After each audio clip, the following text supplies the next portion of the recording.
Always two there are, a master and an apprentice. Oops.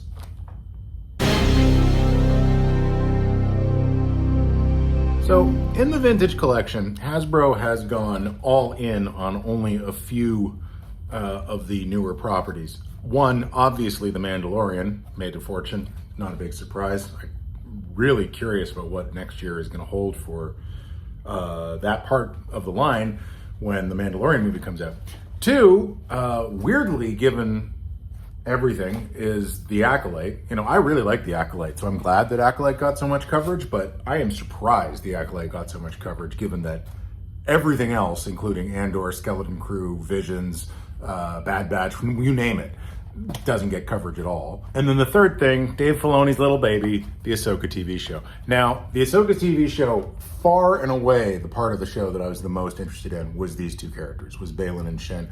Obviously, Baylan, played by the great Ray Stevenson, who passed away shortly before the show debuted. He will not be returning for season 2. Shin, played by Ivana Sakno. Really interesting pair of characters. Their relationship really interesting. Their thoughts on being Jedi, their thoughts on the Force really interesting. I was so devastated by losing Ray Stevenson that I kind of was like, I don't think they should recast him for season 2. I think they should change the story so that Baylan just disappeared off into the hills. Like we see him riding off into the hills at the end of season 1, and I'm like, that should just be it. The second season should be about her going slowly crazier, trying to find her former master.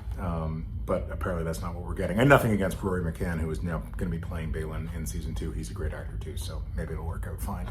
Anyway, that's the end of my editorializing on Baylan and Shin and the AHSOKA show in general. If you do want to read more about my thoughts about Andor, just a reminder that I do have Andor content on my newsletter. There's a subscription link in the information below this video. Let's open these guys up, VC 355 and 356. Let's start with Baylan Skoll.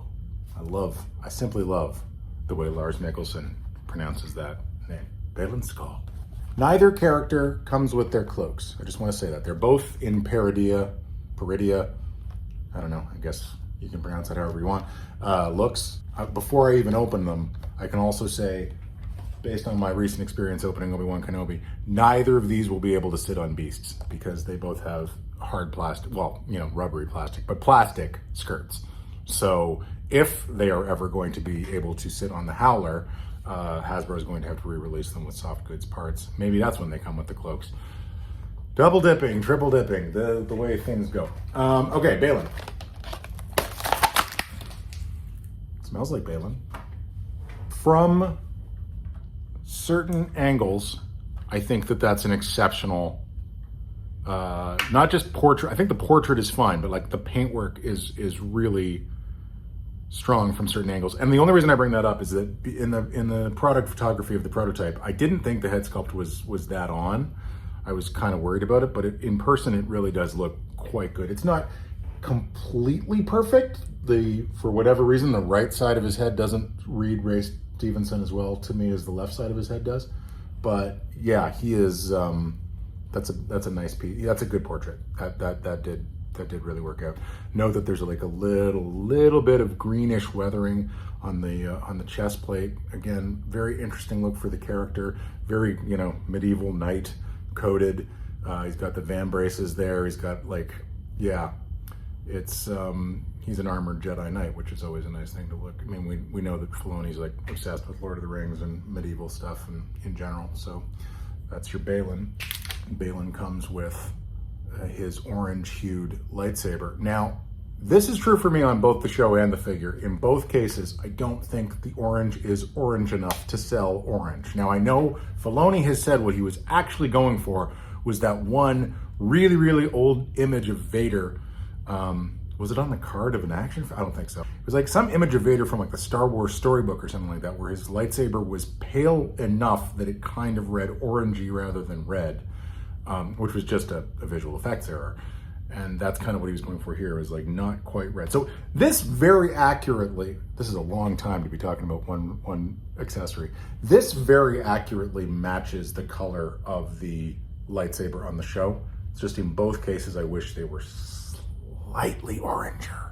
So good marks on accuracy, but on the shelf, that's just going to look like a slightly faded red lightsaber, which is not exactly what I want. And he has a belt dangler unlit lightsaber as well. My big questions about Baylan are related to scale, and the only way I can answer that is by the opening Shin here. So, first of all, look at that lovely card. Ripping it open. It smells like Shin. Now, of the two of them, even in the product photography, Shin was the one I liked less. Shin is the character I like. This is like one of my favorite new characters in Star Wars. I think Shin's great. I think Sakno did a fantastic job playing. Like this is walking charisma right here. Not to mention, at least with Sabine, walking sex appeal. Like the chemistry between those two as they're beating each other up with lightsabers, not small.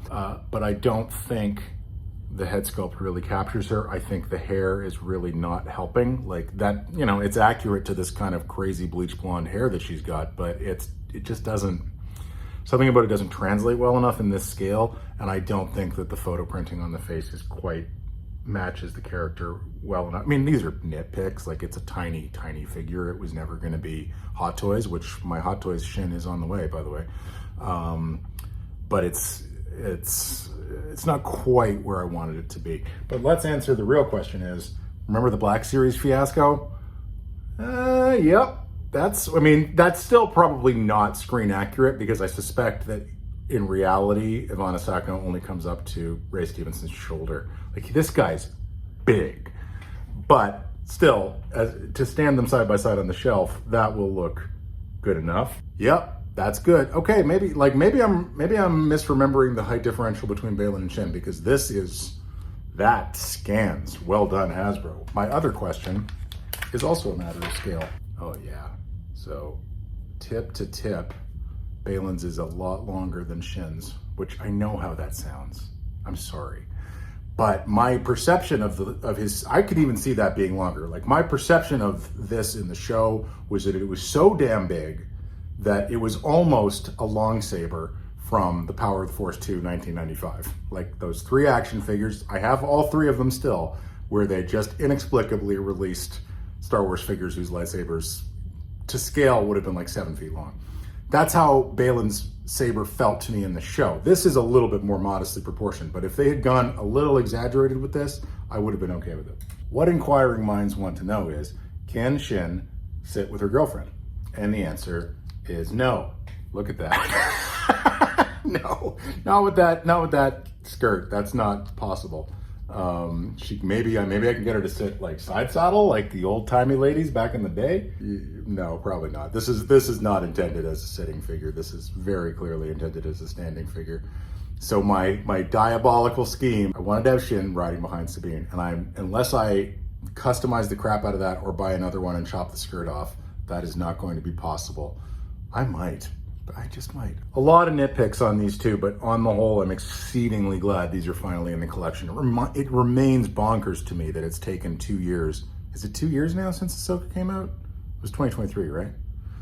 Yeah, it remains insane to me that it's been 2 years to get these two on the shelf.